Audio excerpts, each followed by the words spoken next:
नमस्कार साथियों, ज्ञानार्पण परिवार में आप सबका स्वागत है। तो हमारा क्वेश्चनों की सीरीज चल रही थी। आज मैं आपके सामने लेकर आया हूँ super TET, TET, MP TET, REET, आपका इसके बाद डीएसएसबी हो गया, केवीएस हो गया।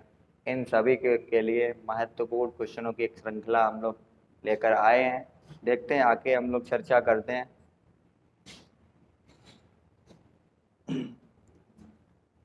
तो पहला क्वेश्चन है हमारा,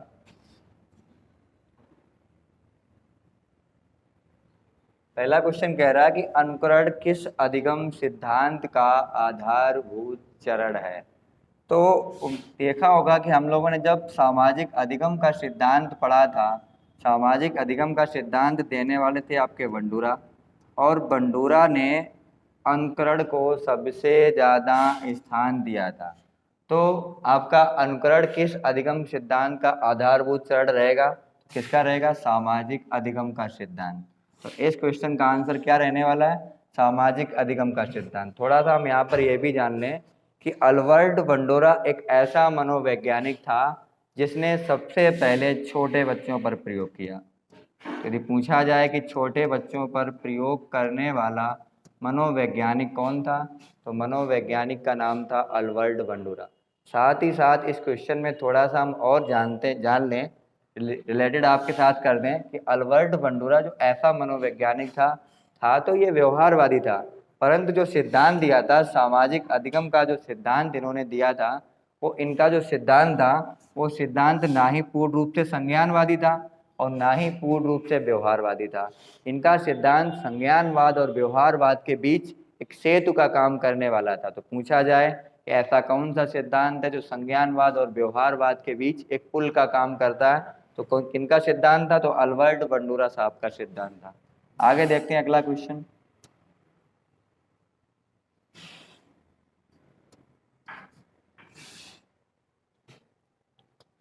अगला क्वेश्चन है कि एक छात्र सोचता है कि उसे एक अच्छा उपहार पाने के लिए 10वीं कक्षा की परीक्षा में 10/10 स्कोर करना चाहिए, क्योंकि उसके भाई को एक कंप्यूटर मिला था।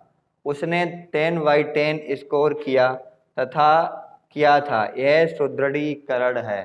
तो हम लोग अल्बर्ट बंडूरा के सिद्धांत में पढ़ चुके हैं, प्रेक्षणात्मक अधिगम का सिद्धांत। तो अल्बर्ट बंडूरा ने पुनर्बलन को अप्रत्यक्ष पुनर्बलन माना था। क्या माना था? अप्रत्यक्ष पुनर्बलन। मतलब कहने का अर्थ वहां पर यह था कि हम किशोरावस्था में उसी व्यवहार को पुनर्बलन देते हैं जो एक बड़े हीरो द्वारा किया जाता है। इसीलिए किशोरावस्था को नायक आयु नाम दिया था। किसने दिया था? अल्बर्ट बंडूरा ने। और पुनर्बलन को प्रत्यक्ष ना मानकर क्या माना था? अप्रत्यक्ष पुनर्बलन माना। तो यहाँ पर क्या आंसर आपका रहेगा? ए नंबर आंसर सही रहेगा। आगे देखते हैं।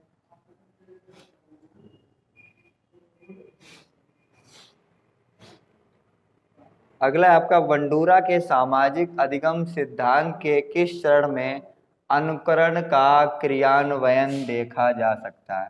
क्या कह रहा है? क्रियान्वयन। क्रियान्वयन का मतलब करके देखना। क्या करके? करके देखना। वही अवधान का मतलब अब है आप किसी भी विषय वस्तु को आप ध्यान पूर्वक देखेंगे, तो ये तो आपका रहने वाला नहीं है। अगला क्या? पुनर्बलन। पुनर्बलन कब मिलता है? जब हम किसी भी व्यवहार को ऊपर धाड़ करके पुनः प्रस्तुतिकरण करते हैं, तो वहां पर क्या मिलता है? हमको पुनर्बलन मिलता है। धाड़ का मतलब आपने जो ज्ञान सीखा था वो अपने ऊपर ढाला। तो क्या क्वेश्चन पूछ क्या रहा है कि अनुकरण का क्रियान्वयन मतलब करके देखना या करके सीखना। तो किसमें का? पेशीय क्रियात्मक उत्पाद। इसका आंसर क्या रहेगा? सही, सी नंबर इसका आंसर रहेगा। आगे देखते हैं।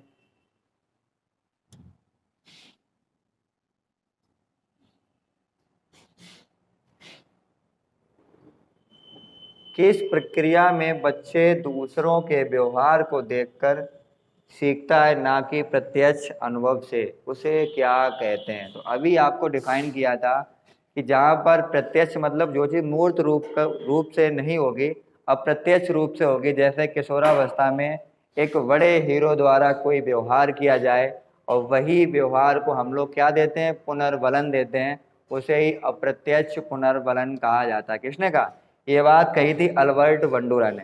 जैसे अगर देखा जाए कि अधिकतर हम लोग एक आइडियल मानते हैं, किसी ना किसी हीरो को मानते हैं। मान लीजिए कि यदि आपने आइडियल सलमान खान को माना, तो एक मूवी आई थी तेरे नाम, और तेरे नाम मूवी में क्या था कि सलमान खान ने 20 से कटिंग कराई हुई थी। तो कुछ दिनों बाद क्या देखा था, हर गली में एक बच्चा तेरे नाम का घूम रहा था। तो क्या दिया था आपने, सलमान खान आपके सामने तो आए नहीं थे, सलमान खान को आपने कहाँ पर देखा हुआ था, टीवी पर देखा हुआ था। और टीवी पर देख कर ही आपने क्या दिया, उनकी जो जो कटिंग थी बीच से निकालने वाली, उसी को सभी लोगों ने क्या दिया था, पुनर्बलन दिया था। तो इसीलिए वो पुनर्बलन क्या कहलाएगा, अप्रत्यक्ष पुनर्बलन कहलाएगा। तो आपका आंसर क्या रहने वाला सही है, सामाजिक अधिगम का सिद्धांत। सी नंबर इसका रहेगा सही। आगे देखते हैं।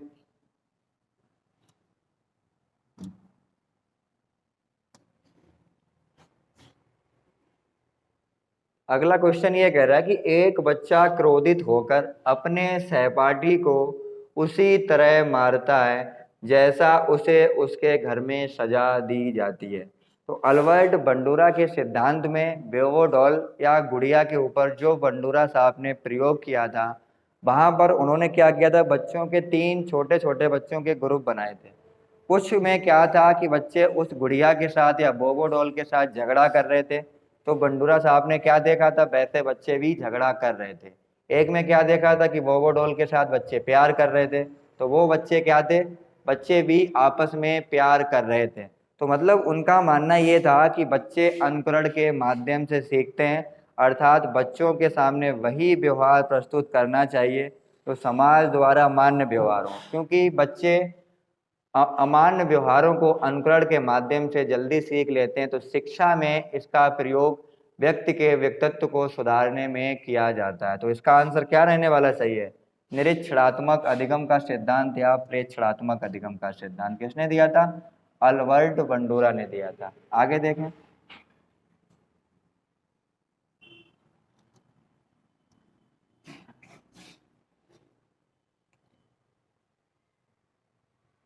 अगला क्वेश्चन है हमारा, राधा ने यूट्यूब पर संजीव कपूर की एक पाठ विधि केक बनाना को देखा, जिसमें उसने देखा कि अंडों को किस प्रकार तोड़कर उसमें मैदा डाला जाए, पर जब उसने खुद यह बनाया तो वह अंडों को उस प्रकार नहीं तोड़ पाई। बताइए वह गलती कहाँ पर कर गई। आप लोग सोचेंगे कि भाई बंडूरा साहब का दिया हुआ तो ये इसका आंसर अवधान होगा। तो यदि आप ये सोच रहे हैं तो कतई गलत है। ये क्यों गलत है, देख लें, जब हम किसी का अनुकरण करते हैं, जैसे कोई हीरो ले लें, उस हीरो के डांस जैसा हम अनुकरण करते हैं, देखा हमने, और देखने के बाद जब हम उसका अनुकरण करते हैं, मतलब करके देखते हैं, और वहां पर कभी कभार क्या होता है कि हम गिर जाते हैं। तो गिर जाने का मतलब क्या है कि जो आपने वो स्टेप किया था, उस स्टेप को आपने उस तरह से नहीं कर पाया, मतलब अनुकरण करने में कहीं ना कहीं आपने क्या की है, गलती की है। तो इसीलिए यहाँ पर जो उसने अंडों को सही से नहीं तोड़ पाई, तो क्या है कि जो वो अनुकरण करके देख रही थी, जो उसने अनुकरण किया, तो अनुकरण करने में उसमें कहीं ना कहीं वो गलती कर रही थी, इसीलिए वो अंडों को प्रॉपर तरीके से नहीं तोड़ पाई। तो आंसर क्या रहेगा आपका सही, अनुकरण आपका आंसर रहेगा सही। ठीक है, आगे देखते हैं।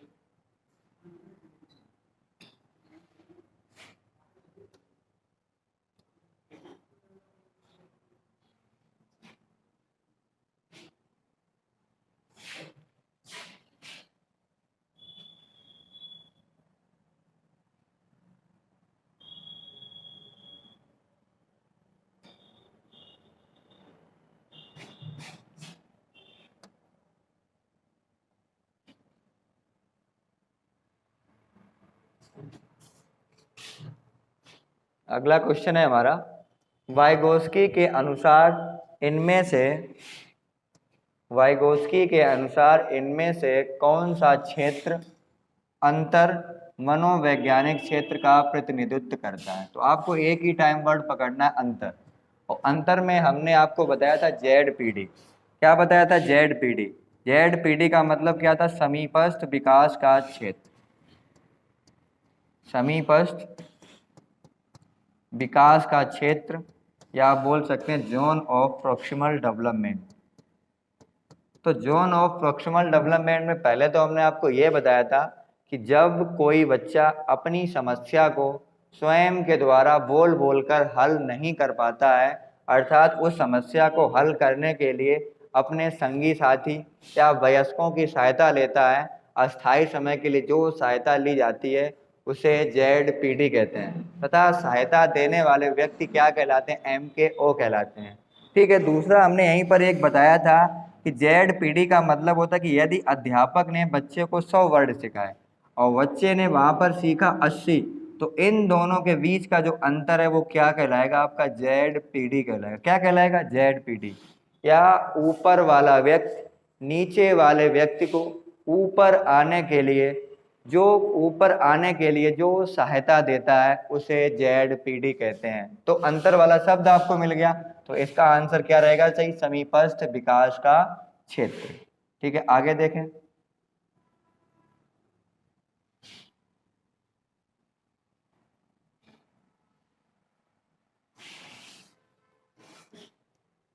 अगला क्वेश्चन कह रहा है कि ZPD है, मतलब ZPD क्या है?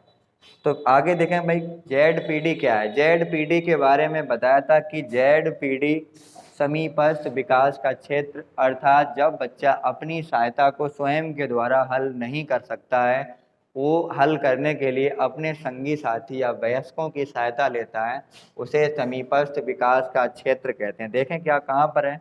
वास्तविक विकास का क्षेत्र कह रहा है, तो वास्तविक विकास का क्षेत्र होता है आपका ZAD होता है, मतलब जोन ऑफ एक्चुअल डेवलपमेंट। कि जब बच्चा अपनी समस्या को स्वयं के द्वारा बोल कर हल कर लेता है उसे जोन ऑफ एक्चुअल डेवलपमेंट कहते हैं। ये तो हो ही नहीं सकता है। अगला क्या आपका? संभवतः विकास का क्षेत्र, ये भी नहीं हो सकता, इसे कहते हैं पोटेंशियल डेवलपमेंट या PD। मतलब वह क्षेत्र जहां पर बच्चे को सहायता मुहैया कराने के बावजूद भी बच्चा नहीं पहुंच पाता है उसे संभवतः विकास का क्षेत्र या पोटेंशियल डेवलपमेंट कहते हैं। अगला क्या? गैर सहायता प्राप्त शिक्षण क्षेत्र। और जहां पर सहायता ही नहीं दी जाएगी तो वहां पर आपका क्या होगा? वैयक्तिक क्षेत्र कोई होगा ही नहीं, मचान ढांचा स्कैप फोल्डिंग होगा ही नहीं, तो ये तो आपका हो ही नहीं सकता है। ए नंबर यहाँ पर सही रहने वाला। क्या कह रहा है? उन कार्यों की श्रेणी जो एक बच्चा पूरा करने के लिए सीखने की प्रक्रिया में है, तो वही आपका क्या कहलाएगा? ZPD कहलाएगा। ठीक है, आगे देखें।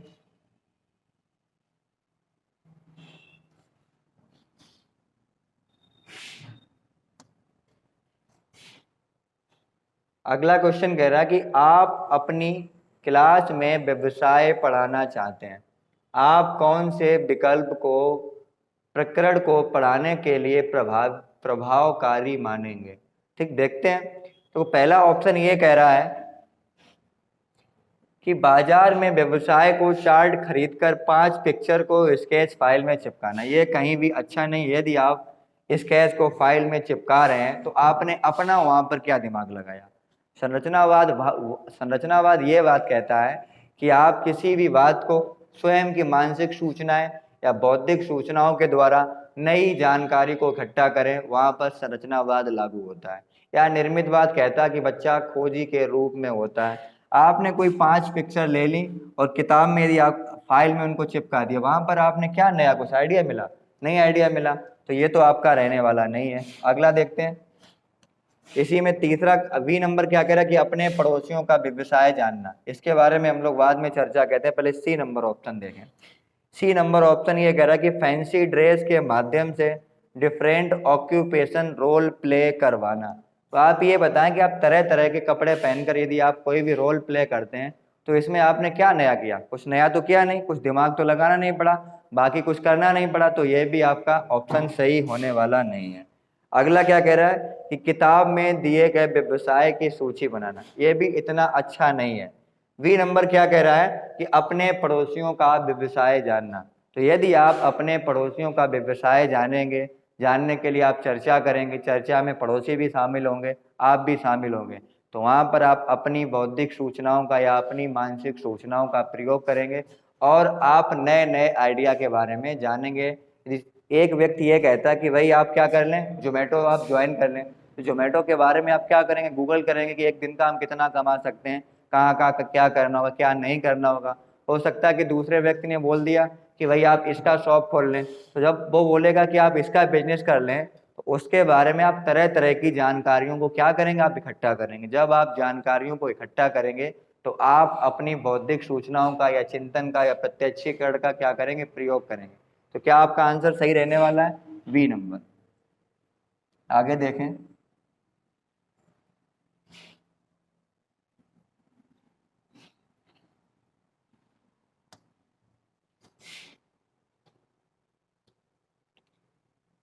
अगला है आपका कि बच्चे की मचान, और मचान का मतलब क्या होता है, पाठ। पाठ, ढांचा, अल्पकालीन सहयोग,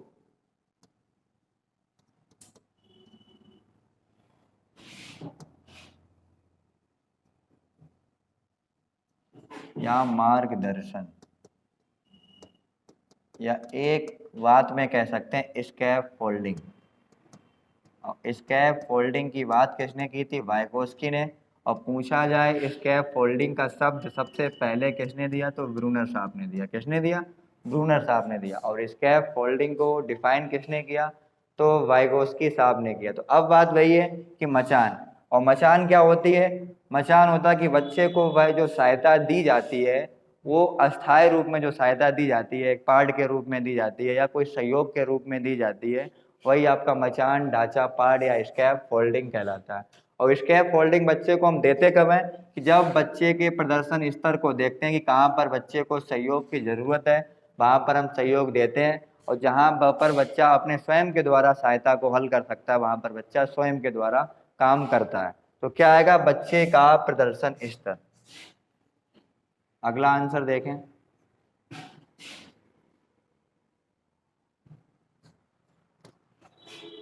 अगला क्वेश्चन है कि वाइगोस्की, मतलब वाइगोस्की की विचारधारा क्या थी, इसके बारे में जानना है। पहला ऑप्शन ये कह रहा है कि विकास और अधिगम समान है। वाइगोस्की साहब का ये मानना कतई नहीं था। वाइगोस्की साहब का मानना था कि पहले किसी भी व्यक्ति का क्या होता है, अधिगम होता है, और अधिगम के पश्चात व्यक्ति का क्या होता है, विकास होता है। लेकिन जीन पियाजे इस बात से कतई उल्टी तरफ थे। उनका मानना था कि विकास किसी भी व्यक्ति का पहले होता है और विकास के बाद किसी भी व्यक्ति का क्या होता है, अधिगम होता है। तो ये तो बात बिल्कुल गलत है। अगला क्या कह रहा है कि अधिगम से पहले विकास होता है, और अधिगम से पहले विकास होता है, इस बात को माना था जीन पियाजे साहब ने। ठीक है, तो ये वाला जो आपका कथन रहेगा वो किसका रहेगा, जीन पियाजे का रहेगा। अगली बात कि सीखने के बाद विकास होता है। तो वाइगोस्की साहब का बिल्कुल मानना यही था कि सीखने के बाद क्या होता है, विकास होता है। तो इसका आंसर क्या रहेगा सही, सी नंबर रहेगा सही।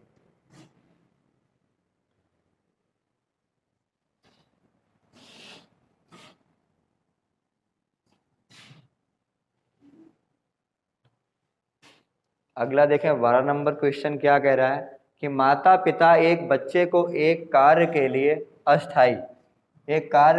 अस्थाई सहायता प्रदान करते हैं। और अस्थाई सहायता की बात जहाँ कहीं भी आ जाए, तो मैंने अभी आपको बताया था, स्कैफ फोल्डिंग कहते हैं, पार्ट कहते हैं, ढांचा कहते हैं, अल्पकालीन सहयोग कहते हैं, निर्देशन कहते हैं, या मार्गदर्शन कहते हैं। तो इसका आंसर क्या रहने वाला सही, मचान। आगे देखें।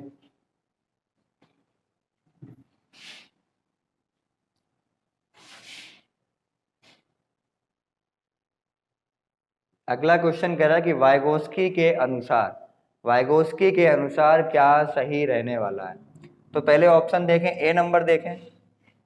ऑप्शन ए क्या कह रहा है कि बच्चे भाषा अर्जन की एक युक्ति, और युक्ति की बात आ गई तो आप लोग नाम चौमुस्की पर नहीं जाएंगे। हमें आपको क्वेश्चन, अब मैं आपको थ्योरी में बता चुका हूँ कि सामाजिक सांस्कृतिक के सिद्धांत में वाइगोस्की ने मनोवैज्ञानिक उपकरण को माना था। उपकरण का मतलब क्या है, टूल्स, या युक्त को भी क्या कहते हैं, टूल्स। और टूल्स की बात किसने की थी, तो टूल्स की बात की थी वाइगोस्की ने। और मनोवैज्ञानिक उपकरण वाइगोस्की ने क्या क्या माने, भाषा माना, खेल माना, निर्देशन माना, और आपका संस्कृति माना। ये वाइगोस्की ने अपने सामाजिक सांस्कृतिक सिद्धांत में इन चार को क्या माना, मनोवैज्ञानिक उपकरण माना। तो आपका आंसर क्या रहेगा सही, ए नंबर रहेगा।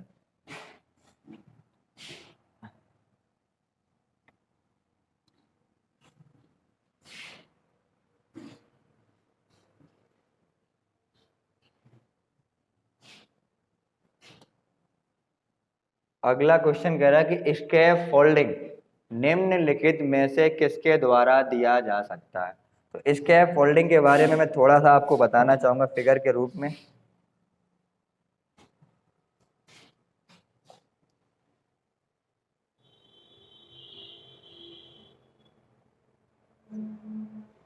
स्कैफ फोल्डिंग के बारे में मैं आपको बताना चाहूंगा कि वाइगोस्की ने 3 चीजों के बारे में बात की थी। पहला था आपका जेड एडी, अगला था आपका जेड पीडी और एक आपका था पीडी। जेड एडी का मतलब था जोन ऑफ एक्चुअल डेवलपमेंट,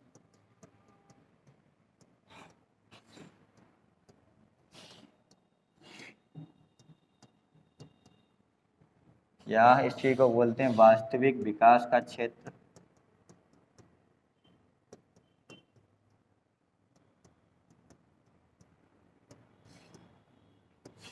इसका संबंध आपका इंट्रासाइको से होता है,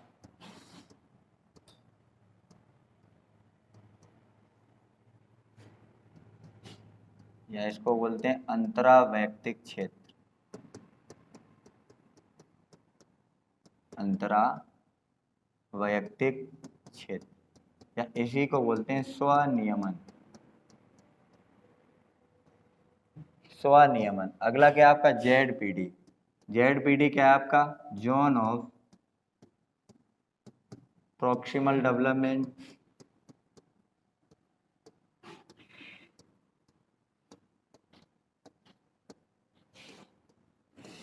मतलब समीपस्थ विकास का क्षेत्र।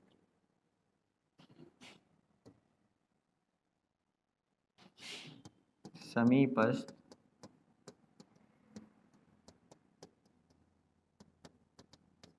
विकास का क्षेत्र। इसका संबंध आपका होता है इंटरसाइको से।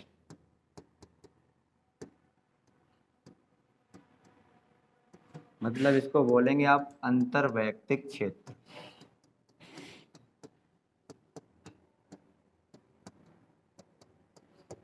और ये देने वाले कौन होते हैं MKO, मतलब मोर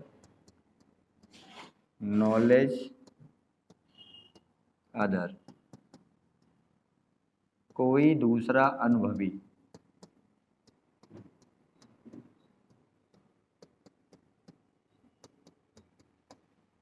पोटेंशियल डेवलपमेंट,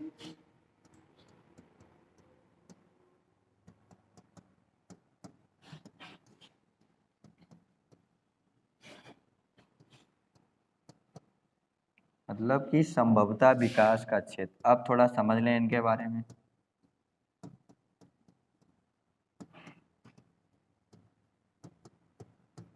संभवतः विकास का क्षेत्र, पहला हमारा क्या है जेड एडी। जेड एडी का मतलब क्या है कि जोन ऑफ एक्चुअल डेवलपमेंट, अर्थात वास्तविक विकास का क्षेत्र। इसका संबंध होता है इंट्रासाइको से, मतलब अंतरावैयक्तिक क्षेत्र या स्वनियमन। मतलब कहने का अर्थ ये है कि जब बच्चा अपनी समस्या को स्वयं के द्वारा बोल बोल कर हल कर लेता है, मतलब किसी दूसरे व्यक्ति की जरूरत नहीं पड़ती है, उसे कहते हैं जोन ऑफ एक्चुअल डेवलपमेंट। यदि बच्चे से कहा जाए कि 2 और 2 को आप जोड़ें कितने होते, तो बच्चा क्या करता है, बच्चा कहता है 1 2, फिर कहता है 1 2, अब उनको जोड़ेगा 1 2 3 4। मतलब कि बच्चा जब अपनी समस्या को बोल बोल कर हल कर लेता है तो वो वाला क्षेत्र कहलाता है आपका जेड एडी कहलाता है। अगला क्या है जेड पीडी। अब बच्चे से कहा जाए कि बच्चा छोटा जब होता है कि बच्चे के सामने समस्या ये होती है कि उसे साइकिल को चलाना है। अब बच्चा स्वयं के द्वारा तो साइकिल चला नहीं सकता है, तो अब बच्चे के सामने समस्या है तो स्वयं से तो उसने हल कर नहीं पाई है, तो बच्चा क्या हो जाएगा, जैसे थोड़ा फिगर के माध्यम से हम समझते हैं।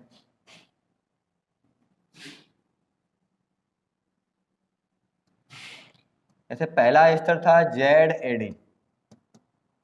यहाँ पर जब बच्चे ने अपनी समस्या को स्वयं के द्वारा हल कर लिया, मतलब बच्चा यहाँ पर क्या था हैप्पी था। जैसे ही बच्चा थोड़े ऊपर स्तर पे बढ़ा, मतलब अब बच्चा आ गया दूसरे स्तर पर, आ गया जेड पीडी में। और जेड पीडी में क्या होता है कि बच्चा अपनी समस्या को स्वयं के द्वारा हल नहीं कर पाता है। और जब बच्चा स्वयं के द्वारा हल नहीं कर पाएगा तो बच्चा हो जाएगा अनहैप्पी।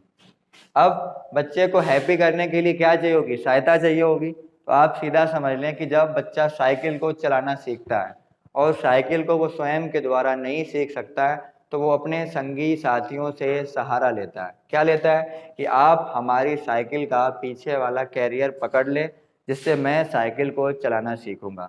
ठीक है, तो उनके संगी साथी जो वयस्क लोग या संगी साथी होते हैं वो कहते हैं ठीक है, मैं कैरियर को पकड़ लूंगा, आप साइकिल को चलाइए। बच्चा बहुत होशियार होता है, क्योंकि बच्चा ये भी जानता होता है कि कहीं पर ये साइकिल का कैरियर छोड़ ना दें। तो वो बार बार बोलता है कि आप साइकिल का कैरियर छोड़ेंगे तो नहीं, छोड़ेंगे तो नहीं। तो आप भी कहते हैं कि नहीं, आप बिल्कुल बाहर सामने देखिए, आप अपनी साइकिल पर ध्यान दीजिए, मैं छोड़ने वाला नहीं हूँ। लेकिन बच्चा आप पर भरोसा नहीं करता। जब उसे लगता है काफ़ी दूरी तक आपने साइकिल का कैरियर नहीं छोड़ा, अब बच्चे को बिलीव हो जाता है कि आप साइकिल का कैरियर छोड़ने वाले नहीं हैं। अब बच्चा प्रॉपर तरीके से ध्यान क्या किस पे लगा देता है, अपनी साइकिल पर।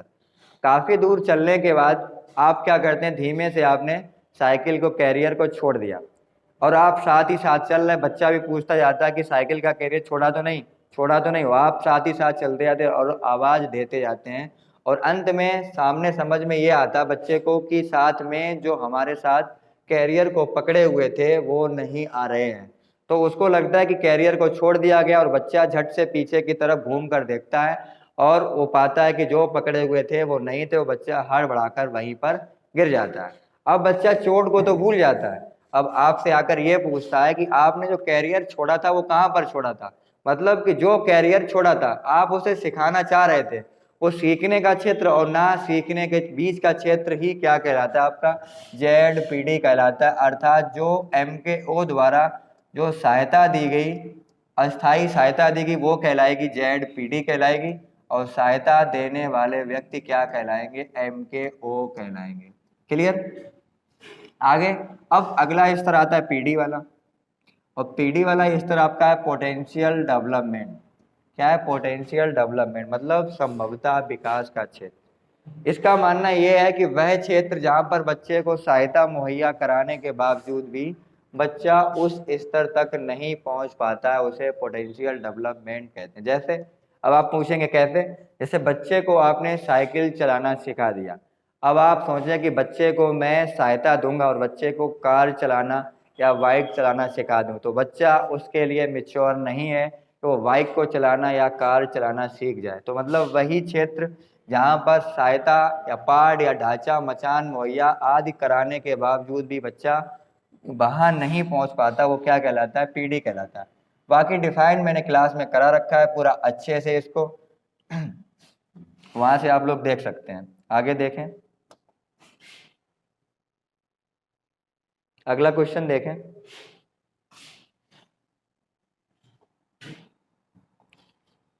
अगला क्वेश्चन था हमारा यही था कि स्कैफ फोल्डिंग निम्नलिखित में से किसके द्वारा दिया जाता है।